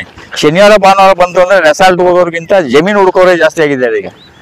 ಯಾವ ಏರಿಯಾದಲ್ಲಿ ಹೋಗಿ ಹುಡುಕಿ, ಅದರಲ್ಲೂ ಈ ನಮ್ಮ ಮಂಡ್ಯ ಜಿಲ್ಲೆಯಲ್ಲಿ ಮಳವಳ್ಳಿ ಸುತ್ತಮುತ್ತ ಕೊಳ್ಳೇಗಾಲ ಇಲ್ಲೆಲ್ಲ ಜಮೀನು ಹುಡುಕೋರು ಪ್ರತಿ ಅಂಗಡಿ ಎದುರುಗಡೆ ಏನ್ ಮಾಡ್ತಾರೆ ಅಂದ್ರೆ, ಒಂದು ಬ್ಯಾಗ್ ಇಟ್ಕೊಂಡು ಒಂದು 8 ಫೈಲ್ ಇಟ್ಕೊಂಡು ಕೂತಿರ್ತಾರೆ. ಕಾರಲ್ಲಿ ಬಂದ್ರು ಅಂದ್ರೆ ಸಾಕು, ಯಾವ ಜಮೀನ್ ತಗೊಳಕ್ ಬಂದ್ರು ಅಂತ. ಸ್ವಾಮಿ ಯಾವ್ದು ಬೇಕು, 1 ಎಕರೆ ಬೇಕಾ 2 ಎಕರೆ ಬೇಕಾ, ಬನ್ನಿ ಸ್ವಾಮಿ ಅನ್ಬಿಟ್ಟು ಏನ್ ಮಾಡ್ತಾರೆ ಅಂದ್ರೆ, ಈಗ ಕೆಲವು ಕಡೆ ಎಲ್ಲ ಜಾಸ್ತಿ ಇದೆ. ಹಾ, ಬ್ಯಾಗಲ್ಲಿ ಕೆಲವು ಫೈಲ್ ಇಷ್ಟು ಯಾರು ಹಿಂಗ್ ಜಮೀನ್ ಮಾರಲ್ಲ. ಬೆಳಗಾವಿ ಸೈಡ್ ನಾನ್ ನೋಡಿದ ಪ್ರಕಾರ ಆ ಕಡೆ ಯಾರು ಇಷ್ಟು ಈ ಜಮೀನ್ ಮಾರಲ್ಲ. ಆದ್ರೆ ಇಲ್ಲಿ ಮಾತ್ರ ಜಮೀನ್ ಮಾರ್ತಾನೆ ಇರ್ತಾರೆ. ಜಮೀನ್ ಮಾರ್ತಾರೆ ಅಂತ ಹೇಳಿದ್ರೆ, ಈ ಮಾರೋರ್ಗಿಂತ ಮಾರ್ಸೋ ಏಜೆಂಟ್ಗಳು ಜಾಸ್ತಿ ಆಗ್ಬಿಟ್ಟಿದ್ದಾರೆ. ಅವರು ಬ್ಯಾಗ್ ಅಲ್ಲಿ ಫೈಲ್ ಇಟ್ಕೊಂಡಿರ್ತಾರೆ. ತುಂಬಾ ನನಗಂತೂ ಇದು ಸಾವಿರಾರು ಅನುಭವ ಆಗಿದೆ. ಮತ್ತೆ ನನಗಿಂತ ಆಗಿರೋದಕ್ಕಿಂತ ಬೇರೆಯವ್ರು ಬಂದು ನನ್ನ ಹತ್ರ ಹೇಳಿರೋ ಅನುಭವಗಳು ತುಂಬಾ ಚೆನ್ನಾಗಿರ್ತದೆ. ಬ್ಯಾಗ್ ಅಲ್ಲಿ ಒಂದ್ ಸ್ವಲ್ಪ ಫೈಲ್ ಇಟ್ಕೊಂಡ್ಬಿಡ್ತಾರೆ, ಒಂದು 4-5 ಪೇಪರ್ ಇಟ್ಕೊಂಡಿರ್ತಾರೆ. ಪಾಪ ಅವ್ರಿಗೆ ಗೊತ್ತಾಗೋದಿಲ್ಲ. ಆ ಪೇಪರ್ ಒಂದು ಸೆಟ್ ಕೊಡಕ್ಕೆ 5,000 ರೂಪಾಯಿ ಇಸ್ಕೊಳ್ತಾರೆ. ಅಲ್ಲಿ ಏನಿರ್ತದೆ ಅಂದ್ರೆ, ಒಂದು ಪಾಣಿದು ಜೆರಾಕ್ಸ್, ಆಮೇಲೆ ಒಂದು ಕನ್ನಡಕ ಹಾಕಿ ಹುಡುಕೋದು ಕಾಣದಿರಂತ ಒಂದ್ 2-3 ರೆಕಾರ್ಡ್ಸ್, ಇದೆಲ್ಲ ಹಾಕ್ಬಿಟ್ಟು ನೋಡಿ ಸ್ವಾಮಿ ಇಂಥ ಜಾಗದಲ್ಲಿ ಇದೆ, ಹಿಂಗಿದೆ ಅಂತ ತೋರಿಸ್ಬಿಡ್ತಾರೆ. ಆಮೇಲೆ ಅವ್ನು ಏನ್ ಮಾಡ್ತಾನೆ ಅಂದ್ರೆ, ಜಮೀನು ತಗೊಂಡು ತೋರ್ಸುವಾಗ ಏನ್ ಮಾಡ್ತಾನೆ, ಅಲ್ಲಿ ಫೆನ್ಸಿಂಗ್ ಇರಲ್ಲ. ನೋಡಿ ಸ್ವಾಮಿ ಇದೆಲ್ಲ ಹಿಂಗೈತೆ, ನೋಡಿ ಸ್ವಾಮಿ ಹಿಂಗೈತೆ ಅಂತ ಎಲ್ಲ ತೋರಿಸ್ಬಿಡ್ತಾನೆ ಅವನು. ಇವ್ರು ಖುಷಿ ಆಗ್ಬಿಡ್ತದೆ. ಖುಷಿ ಆಗ್ಬಿಟ್ಟು ಒಂದು 5,000 10,000 ಅಡ್ವಾನ್ಸ್ ಕೊಡ್ತಾರೆ.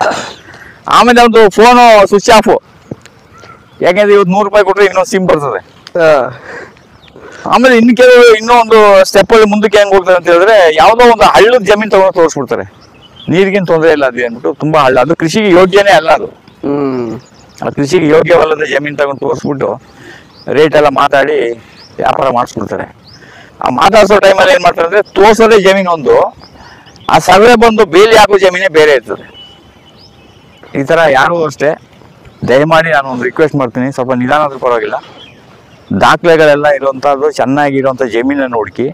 ಆಮೇಲೆ ಯಾರೇ ಮಾಲೀಕರು ಏಜೆಂಟ್ರು ಬಂದು ಮಾಡ್ತೀನಿ ಅಂತ ಹೇಳಿದ್ರೆ, ನನಗೆ ಬೇಲಿ ಹಾಕೊಡಪ್ಪ ಅಂತ ಕೇಳಿ. ನಿನ್ ಜಮೀನ್ ಮಾರಕ್ ರೆಡಿ ಇದೆಯಲ್ವಾ, ಬೇಲಿ ಹಾಕೋ, ಅದ್ಬಸ್ ನೀನೇ ರೆಡಿ ಮಾಡ್ಕೋ, ಅದ್ಬಸ್ ರೆಡಿ ಮಾಡಿ ಬೇಲಿ ಹಾಕಿ, ಬೇಲಿ ಖರ್ಚು ನಾನೇ ಕೊಡ್ತೀನಿ. ಹೌದು, ಬೇಲಿ ಖರ್ಚು ನಾನೇ ಕೊಡ್ತೀನಿ, ನೀನ್ ಅದ್ಬಸ್ ಹಾಕು ಅಂತ ಇದು ಹೇಳಿ. ಅದು ಒಳ್ಳೇದು. ಕೆಲವರು ಮಾಲೀಕರಿಗೆ ನನ್ನ ಮೇಲೆ ಬೇಜಾರಾಗ್ಬೋದು, ಏನೋ ಮಾಡ್ಬಿಡೋಣ ಅಂತ ಇದ್ದೋ, ಇವನೇನೋ ಹೊಸ ಟ್ರಿಕ್ಸ್ ಹೇಳ್ಕೊಡ್ತಾ ಇದ್ದಾನೆ ಅಂತ. ಇದು ಹೊಸ ಟ್ರಿಕ್ಸ್ ಅಲ್ಲ, ಮಾನವೀಯತೆ ಅಂತ ಹೇಳ್ತಾರೆ ನಾನು. ಪಾಪ ಯಾಕೆಂತ ಹೇಳಿದ್ರೆ, ನೀನ್ ಮಾರ್ಬಿಟ್ಟು ಹೋಗಿ ಸೇರ್ಬಿಡ್ತೀಯಪ್ಪ, ಟೌನ್ ಸೇರ್ಬಿಡ್ತೀಯ ದುಡ್ಡು ತಗೊಂಡು. ಆಮೇಲೆ ಅವ್ನು ಬೇರೆ ಹಾಕ್ಬೇಕಾದ್ರೆ ಎಷ್ಟು ಕಷ್ಟಪಡ್ತಾನೆ. ಅದು ಪಾಪ ಅವ್ನು ಸಿಟಿಯಿಂದ ಬಂದಿರ್ತಾನೆ, ಅವ್ನಿಗೆ ಆಳುಗಳು ಗೊತ್ತಿರಲ್ಲ, ಅಕ್ಕಪಕ್ಕದವರೆಲ್ಲ ಇದು ಮಾಡ್ತಾರೆ. ಯಾಕಂದ್ರೆ ನಮ್ಮ ಹಳ್ಳಿಗಳಲ್ಲಿ ಏನಂತ ಹೇಳಿದ್ರೆ, ಹೊರಗಡೆಯಿಂದ ಬಂದವನಿಗೆ ಸಪೋರ್ಟ್ ಮಾಡೋದಕ್ಕಿಂತ ಊರಲ್ಲಿ ಇರೋದು ಸಪೋರ್ಟ್ ಮಾಡ್ತಾರೆ. ಯಾಕಂದ್ರೆ ನಾನು ಕಳ್ಳ, ಅವನು ಕಳ್ಳರು ಬರ್ಕೊಳ್ಳೋಣ, ಇನ್ನೊಬ್ಬ ಬಂದು ಏನೋ ಮಾಡೋದು ಬೇಡ ಅನ್ನೋದು ಕೆಲವರು ಮನಸ್ಸಲ್ಲಿ ಒಂದು ತಪ್ಪು ಅಭಿಪ್ರಾಯ ಇದೆ. ಹೊರಗಡೆಯಿಂದ ಜನ ಬರಬೇಕು. ನಮ್ಮ ಗ್ರಾಮ ಅಭಿವೃದ್ಧಿ ಆಗ್ಬೇಕಂದ್ರೆ ಹೊರಗಡೆಯಿಂದ ಜನ ಬಂದು ತೋಟ ಡೆವಲಪ್ ಮಾಡಬೇಕು. ಆ ತೋಟ ಡೆವಲಪ್ ಮಾಡಿ ಅದ್ ನೋಡಿ ನಮ್ಗೊಂದು ಎಕ್ಸಾಂಪಲ್ ಆಗ್ಬೇಕು. ಅದರಿಂದ ನಮ್ಗೊಂದು ಒಳ್ಳೆ ತಿಳುವಳಿಕೆ ಬರ್ಬೇಕೇ ವಿನ ನಾವು ಅವನ್ನ ಬರ್ದಂಗ್ ಮಾಡೋದು, ಮತ್ತೆ ಅವ್ನಿಗೆ ತೋಟ ಮಾಡಕ್ಕೆ ತೊಂದರೆ ಕೊಡೋದು, ಆಮೇಲೆ ದಾರಿ ಕೊಡ್ಬೇಕು ಅನ್ನೋದು. ಅಲ್ಲಿ ಪ್ಲಾನಲ್ಲಿ ದಾರಿನೇ ಇರಲ್ಲ. ಮತ್ತೆ ಬೇಲಿ ಹಾಕುವಾಗ 4 ಅಡಿ ಬಿಟ್ಟು ಹಾಕು ಅನ್ನೋದು, 3 ಅಡಿ ಬಿಟ್ಟು ಹಾಕು ಅನ್ನೋದು. ಇವತ್ತು ನನ್ನ ಸ್ನೇಹಿತರೊಬ್ರು ಯಾರೋ ಒಬ್ರು ತಗೊಂಡಿದ್ದಾರೆ, ಅವ್ರಿಗೆ ಇನ್ನೂ ಬೇಲಿ ಹಾಕಕ್ ಬಿಟ್ಟಿಲ್ಲ ಅವರು. ಬೇಲಿ ಹಾಕಕ್ ಬಿಟ್ಟಿಲ್ಲ. ಕೇಳಿದ್ರೆ 5 ಅಡಿ ಬಿಡಿ ಅಂತಾರೆ, 10 ಅಡಿ ಬಿಡಿ ಅಂತಾರೆ. ಅವ್ನ ತಂತಿನೂ ಕೊಟ್ಟು ಕಲ್ ಕಂಬನೂ ಕೊಟ್ಟು ಆಳ್ಗಳ ಸಂಬಳನೂ ಕೊಟ್ಟು ಬೇಲಿ ಹಾಕ್ಸಿದ್ರೆ ನಿನ್ಗೊಂದ್ ಕಡೆ ಬೇಲಿ ಸೇಫ್ ಆಗ್ತದೆ. ಅದ್ರ ಮೇಲೆ ಪುನಃ 4 ಅಡಿ ಜಾಗ ಬಿಡು, 5 ಅಡಿ ಜಾಗ ಬಿಡು ಅಂದ್ರೆ ಇದೆಲ್ಲ ಬಹಳ ಒಂದು ಅವೈಜ್ಞಾನಿಕವಾದ ಒಂದು ಮೆಥಡ್. ಅದರಿಂದ ಯಾರೇ ಹೊಸ ಜಮೀನು ತಗೊಳ್ಳೋದಾದ್ರೆ ಎಲ್ಲೇ ತಗೊಳ್ಳಿ ಪರವಾಗಿಲ್ಲ, ಬೇಲಿ ಹಾಕಿಸ್ಕೊಂಡು ಮತ್ತೆ ಅದು ಕೃಷಿಗೆ ಯೋಗ್ಯವಾಗಿದೆಯಾ, ಮತ್ತೆ ಅಲ್ಲಿ ನೀರು ಬರ್ತದ, ಯಾವುದೇ ಪ್ರಾಣಿಗಳ ಕಾಟ ಇಲ್ವಾ, ಇದೆಲ್ಲ ಕನ್ಫರ್ಮ್ ಮಾಡ್ಕೊಂಡು ತಗೊಳೋದು ಬಿಟ್ಬಿಟ್ಟು ಯಾರೋ ಒಬ್ರು ಬಂದು ಇಲ್ಲ ಸರ್ ಭಾರಿ ಒಳ್ಳೆಯವ್ರು ಸರ್, ಅವ್ರ ಊರು ಪಾಟೇಲ್ರಂತೆ ಸರ್, ಅವ್ರ ಊರು ಶಾನ್ಭಾಗ್, ಎಲ್ಲಾರು ಇಲ್ಲಿ ಫಿಟ್ಟಿಂಗ್ ಇಡವ್ರೆ ಅವರೆಲ್ಲ. ಊರ್ ಶಾನ್ಭಾಗ್ ಆದ್ರೆ ಮೋಸ ಮಾಡಬಾರ್ದು ಇದೆಯಾ? ಭಾರಿ ಲೀಡ್ರು ಸರ್, ಅವ್ರು ಆ ಪಕ್ಷದ ಲೀಡ್ರು ಸರ್, ಅವ್ರು ಭಾರಿ ಭಕ್ತರು ಸರ್. ಈ ಭಕ್ತರೇ ಹೊಡಿಯೋದು ಇವತ್ತು ಊಟ. ಭಕ್ತರು ಹೊಡೆದ್ರು ಊಟ ಇದೆಯಲ್ಲ ಕಿತ್ಕೊಳಕ್ಕೆ ಆಗಲ್ಲ, ಬೇರೆ ಎಲ್ಲ ತೆಗಿಬೋದು. ಇರ್ಲಿ, ಇದಕ್ಕೆಲ್ಲ ನಾನು ಎಚ್ಚರಿಕೆ ಯಾಕೆ ಅಂತ ಹೇಳಿದ್ರೆ ಬಹಳ ನೋವಿಂದ ಹೇಳ್ತಾ ಇದ್ದೀನಿ. ಪಾಪ ತುಂಬಾ ಜನ ದುಡ್ಡು ತಗೊಂಡೋಗಿ ಇವತ್ತು ಪ್ರಾಪರ್ಟಿಗೆ ಹಾಕ್ಬಿಟ್ಟು ಬೇಲಿ ಹಾಕೊಳ್ಳೋಕೆ ಆಗದಿದ್ಮೇಲೆ ಗಿಡ ಹೆಂಗ್ ಹಾಕೋದು, ಆಮೇಲೆ ದಾಖಲೆಗಳಿರಲ್ಲ, ಆಮೇಲೆ ಅದು ಯಾರೋ ಹೆಸರು ಹೋಗಿರ್ತದೆ. ಪಾಪ ಮೊನ್ನೆ ಒಂದು ಏನಾಗಿದೆ ಅಂದ್ರೆ ಇಲ್ಲಿ ನಮ್ಮ ಹಳ್ಳದ ಮನಗನಹಳ್ಳಿದೆಲ್ಲ ಒಂದು ಬರ್ತದೆ. ಇದೆಲ್ಲ ಹೆಂಗ್ ಗೊತ್ತಾಯ್ತು ಅಂತ ಹೇಳಿದ್ರೆ ಪಾಪ ಯಾರೋ ಒಬ್ರು KSRTCಲಿ ಡ್ರೈವರು ಏನೋ ಕೆಲಸ ಮಾಡ್ಕೊಂಡಿದ್ದು ಕಷ್ಟಪಟ್ಟು ಅವ್ನ ಮಗನ್ನ ಓದಿಸಿ ಜರ್ಮನ್ ಕಳ್ಸಿದ್ದಾರೆ. ಆ ಜರ್ಮನ್ ಕಳ್ಸಿರೋ ಜಮೀನು ಪಾಪ ಅವ್ರು ಏನ್ ಮಾಡಿದ್ದಾರೆ ಅಂದ್ರೆ ಅವನೇನೋ ಒಂದು 2-3 ಕೋಟಿ ಸ್ವಲ್ಪ ಸಂಪಾದನೆ ಮಾಡ್ಕೊಂಡು ತಂದೆ ಆಸೆ, ಅವನಿಗೂ ಕೃಷಿ ಮಾಡ್ಬೇಕು ಅಂತ ಆಸೆ ಬಂದಿದ್ದಾರೆ. ಎಲ್ಲಾ ದಾಖಲೆಗಳು ಎಲ್ಲ ರೆಕಾರ್ಡ್ಸ್ ಎಲ್ಲ ನೋಡಿದ್ರೆ ಎಲ್ಲ ಪಕ್ಕ. ಅದನ್ನ ಪರ್ಚೇಸ್ ಮಾಡಿದ್ದಾರೆ ಒಂದು 5 ಎಕರೆ ಜಾಗನ. ಆ ಮಾರಿದವ್ರು ಏನ್ ಮಾಡಿದ್ದಾರೆ, ನಾವು ಯಾರು ಇಲ್ಲ ನಾವು ಒಬ್ಬರೇ ಅನ್ಬಿಟ್ಟು ಆ ಜಾಮೀನನ್ನ ಮಾರ್ಬಿಟ್ಟಿದ್ದಾರೆ. ಅವರು ತಗೊಂಡಿದ್ದಾರೆ, ಕಾನೂನು ಭಾಗದಲ್ಲಿ ಅವರು ತಗೊಂಡಿದ್ದಾರೆ, ಎಲ್ಲ ಲಾಯರ್ಗಳು ತೋರಿಸಿದ್ದಾರೆ, ಎಲ್ಲ ಸರಿಯಾಗಿದೆ, ಎಲ್ಲ ಆಯ್ತು, ಜಮೀನು ತಗೊಂಡ್ರು. ಈ ಜಮೀನು ಉಳಕ್ ಹೋದಾಗ ಅಂದ್ರೆ ನನ್ನನ್ನು ಕರ್ಕೊಂಡು ಹೋದ್ರಲ್ಲಿ, ಬನ್ನಿ ನಮ್ಗೆ ತೋಟ ಮಾಡ್ಕೊಂಡಿದ್ದ. ಯಾರು ಕೇಳಿದ್ರು ಯಾಕೆ ಬಂದಿದ್ದೀರಿ ಅಂತ, ತೋಟ ಮಾಡಕ್ಕೆ. ಯಾರು ತೋಟ ಮಾಡಕ್ಕೆ? ಇದು ಇಂಥವ್ರು ತಗೊಂಡಿದ್ದಾರೆ ತೋಟ ಮಾಡಕ್ಕೆ. ಇಲ್ಲ, ಇದು ತಕರಾರಲ್ಲಿದೆ. ಏನ್ ತಕರಾರಲ್ಲಿದೆ ಅಂತ ಹೇಳಿದ್ರೆ, ನಾನು ತಂಗಿನೇ ಆಗ್ಬೇಕು, ನಾನು ಅಕ್ಕನೇ ಆಗ್ಬೇಕು, ಅವಳು ಯಾರೋ ಗೊತ್ತಿಲ್ದೇನೆ ಮಾರ್ಬಿಟ್ಟಿದ್ದಾಳೆ. ಕೊನೆಗೆ ಅವರೆಲ್ಲ ಸೇರಿಸಿದಾಗ ಅವರು ನಮ್ಮನ್ನ ಯೋಗಾಭ್ಯಾಸಕ್ಕೆ ಬರೋವ್ರೆ, ಅವರು ನನ್ನ ಕ್ಲಾಸ್ ಟ್ರೈನಿಂಗ್ ಬಂದಿರೋರೆ, ಇವರು ಟ್ರೈನಿಂಗ್ ಬಂದಿರೋರೆ, ನಾವು ಮಧ್ಯದಲ್ಲಿ ಏನ್ ಮಾಡೋದು? ಅವ್ರು ಏನ್ ಹೇಳ್ತಾರೆ ಅಂದ್ರೆ, ನೀವು ಅವ್ರು ತೋಟ ಮಾಡ್ಕೊಡ್ಬೇಡಿ, ಅದಿನ್ನೂ ತಕರಾರಲ್ಲ ಅಂತ ಅವ್ರು ಹೇಳ್ತಾರೆ. ಇವರು ತೋಟ ಮಾಡ್ಕೊಡಿ ಅಂತ ಹೇಳ್ತಾರೆ. ಈಗ ಪಾಪ ಇನ್ನೂ ಆ ಜಾಗ ಮಾಡಕ್ ಆಗ್ಲಿಲ್ಲ. ಈಗ ಅದಿರ್ಲಿ, ಅವನು ಜರ್ಮನಿಂದ 1.5 ಕೋಟಿ ಹಾಕಿದಾನ ದುಡ್ಡು. ಅವನ ಪರಿಸ್ಥಿತಿ ಏನು ಅಂತ ನಾನು ಯೋಚನೆ ಮಾಡೋದು. ಇದು ಒಳ್ಳೇದಾ? ಯಾರಿಗೂ ಇಲ್ಲ, ಶಾಪ ಇದು, ತಪ್ಪು. ಹೌದು ಸರ್. ಈಗ ಅವನು ಅಲ್ಲಿ ಕೂತ್ಕೊಂಡು ಪಾಪ ಅವನು KSRTC ಬಸ್ ಡ್ರೈವರು ಎಷ್ಟು ಕಷ್ಟಪಟ್ಟು ಮಕ್ಕಳನ್ನು ಅದನ್ನು ಓದಿಸಿ ಊಟ ಮಾಡಿದೇನೋ ತಿಂದೇನೋ ಎಲ್ಲೋ ರೋಡ್ ಸೈಡ್ ಅಲ್ಲಿ ಇರೋ ಹೋಟ್ಲ್ಗಳಿಗೆ ಗಿರಾಕಿಗಳನ್ನ ತಗೊಂಡೋಗಿ ನಿಲ್ಸಿ ಅಲ್ಲಿಂದ ಒಂದು 50 ರೂಪಾಯಿ 100 ರೂಪಾಯಿ ತೆಗೆದು ಕಷ್ಟಪಟ್ಟು ಉಂಡು ತಿಂದು ಏನೇನೋ ಮಾಡಿ ಅವನನ್ನು ಪಾಪ ಇಷ್ಟೆಲ್ಲ ಮಾಡಿ. KSRTC ಡ್ರೈವರ್ಸ್ ಮತ್ತೆ ಕಂಡಕ್ಟರ್ಸ್ ಇದು ಗೊತ್ತಿದೆ. ನಮ್ಮ ತಂದೆ KSRTC ಕಂಡಕ್ಟರ್ ಇದ್ದು ಬಹಳ ಕಷ್ಟ ಇದೆ. ಇವತ್ತು ನಾವ್ ಹೇಳ್ತೀವಿ ಪಾಪ ಇವತ್ತು ರಿಟೈರ್ಡ್ ಆದ್ಮೇಲೆ ಅವ್ರಿಗೆ ಪೆನ್ಷನ್ ಇಲ್ಲ. ಹೌದು, ಪೆನ್ಷನ್ ಇಲ್ಲ, ಇನ್ನೂ ಬಂದಿಲ್ಲ. ಬೆಳಿಗ್ಗೆಯಿಂದ ಸಾಯಂಕಾಲ ಗಂಟೆ ಅವ್ರಿಗೆ ಟೆನ್ಷನ್. ಆಮೇಲೆ ಸರ್ಕಾರ ಅವ್ರಿಗೆ ಸಂಬಳ ಕೊಡೋದು ಯೋಚನೆ ಮಾಡ್ತದೆ. ಎಲ್ಲಾ ತರದ ಕಷ್ಟ ಇದೆ. ಇವತ್ತು ನಾವು ಸರ್ಕಾರಿ ನೌಕರರು ಅಂತ ಕೆಲವು ವಿಚಾರದಲ್ಲಿ ಹೇಳ್ಬೋದು, ಕೆಲವು ಇಲಾಖೆಗಳಲ್ಲಿ ತುಂಬಾ ಜನ ತುಂಬಾ ತರ ಕಷ್ಟ ಪಡ್ತಾ ಇದಾರೆ. ಅಷ್ಟೆಲ್ಲಾ ಕಷ್ಟಪಟ್ಟಿರೋ ಅವ್ನು 1.5 ಕೋಟಿ ಹಾಕಿದಾನಲ್ಲ, ಇವತ್ತು ಅವನಿಗೆ ಬೇಲಿ ಹಾಕಕ್ ಬಿಟ್ಟಿಲ್ಲ, ತೋಟ ಮಾಡಕ್ ಬಿಟ್ಟಿಲ್ಲ. ಏನ್ ಆಗ್ಬೇಕು? ಇನ್ ನಾಳೆ ಯಾರಿಗಾದ್ರೂ ತೋಟ ಮಾಡಕ್ ಇಂಟ್ರೆಸ್ಟ್ ಬರ್ತದ? ಈ ರೀತಿ ಯಾಕೆ ಇದನ್ನೆಲ್ಲ ಹೇಳ್ತಾ ಇದೀನಿ ಅಂತ ಹೇಳಿದ್ರೆ, ನಿಮ್ಗೆ ಯಾರು ಬಂದು ಏಜೆಂಟ್ಗಳು ನೊಚ್ಚಿಗೆ ಬೆಚ್ಚಿಗೆ ಮಾತಾಡ್ತಾರಲ್ಲ, ಅವೆಲ್ಲ ಮಾತು ತಗೊಳಕ್ ಹೋಗ್ಬೇಡಿ. ಮತ್ತು ಮೊನ್ನೆ ಒಂದ್ ಕಡೆ ಏನಾಗಿದೆ ಅಂದ್ರೆ, ಜಮೀನ್ ತೋರಿಸ್ಬಿಟ್ಟಿದ್ದಾರೆ. ಸರ್ವೆ ಮಾಡಕ್ ಬಂದಾಗ ಈ ಜಮೀನ್ ನಿಮ್ಗೆ ಬರೋದಿಲ್ಲ, ಇಲ್ಲಿ ಬರ್ತದೆ ಅಂದ್ಬಿಟ್ಟು ತಗೊಂಡು ಯಾವ್ದೋ ಹಳ್ಳ ತೋರಿಸ್ತಾ ಇದ್ದಾರೆ. ದುಡ್ಡು ಕೊಟ್ಟು ಆಗೋಗಿದೆ. ಏನ್ ಮಾಡೋದು? ಏನು ಬೇಡ. ಈಗ ಅಲ್ಲಿ ಮೊನ್ನೆ ತಳಿ ಹತ್ರ ಹೋಗಿದೆ ತಮಿಳ್ನಾಡಿಗೆ, ಅವ್ರು ಅಡ್ವೊಕೇಟ್ ಜಮೀನ್ ತಗೊಂಡಿದ್ದಾರೆ. ಸರ್ವೆ ಮಾಡಕ್ ಹೋದಾಗ ಬಂಡೆ ಮೇಲೆ ಬರ್ತಾ ಇದೆ, 1 ಎಕರೆಯಲ್ಲಿ ಅರ್ಧ ಎಕರೆ ಕಲ್ಲು ಬಂಡೆ, ದೇವಸ್ಥಾನ ಪಕ್ಕ ಅಂತೆ. ಅವರು ಬಂದು ಸ್ವಾಮಿ ಇದನ್ನ ಏನಾದ್ರು ಮಾಡಿ ಅಂತ ತೋಟ ಮಾಡಕ್ಕೆ ನಾನು ಕರ್ಕೊಂಡು ಹೋದ್ರು. ಅಷ್ಟೊತ್ತಿಗೆ ಅಲ್ಲಿ ಯಾರೋ ಒಬ್ಬ ಮಧ್ಯದಲ್ಲಿ ಬಂದ ಒಬ್ಬ, ಏನಪ್ಪ ಇದ್ರೆ ಸ್ವಾಮಿ ಯಾರೋ ದೇವಸ್ಥಾನದವ್ರು ಕೇಳ್ತಾವ್ರೆ ಕೊಟ್ಬಿಡಿ ಅಂತ ಹೇಳಿದೆ. ನಾನು ಹೇಳಿದೆ ಆಯ್ತು ಕೊಟ್ಬಿಡಿ ಅಂತ ಹೇಳಿದೆ. ಅರ್ಧ ಎಕರೆ ಬರೀ ಕಲ್ಲೇ. ಆ ಬಂಡೆ ಮೇಲ್ಗಡೆ ನಮ್ಗೆ ಬೇಲಿ ಹಾಕಕ್ಕೆ ಪಿಲ್ಲರ್ ಹಾಕಕ್ ಆಗ್ತಾ ಇಲ್ಲ. ತಗೊಂಡಿರೋದು ಯಾರು? ಲಾಯರೇ. ಈ ತರ ಎಲ್ಲ ಆಗ್ತದೆ. ಅದಕ್ಕೆ ಯಾರೇ ಜಮೀನ ತಗೊಂಡು ಮಾರ್ತೀನಿ ಅಂದ್ರೆ, ಸ್ವಾಮಿ ನಮ್ಗೆ ಬೇಲಿ ಹಾಕೊಡಿ ಅಂತ ಹೇಳಿ.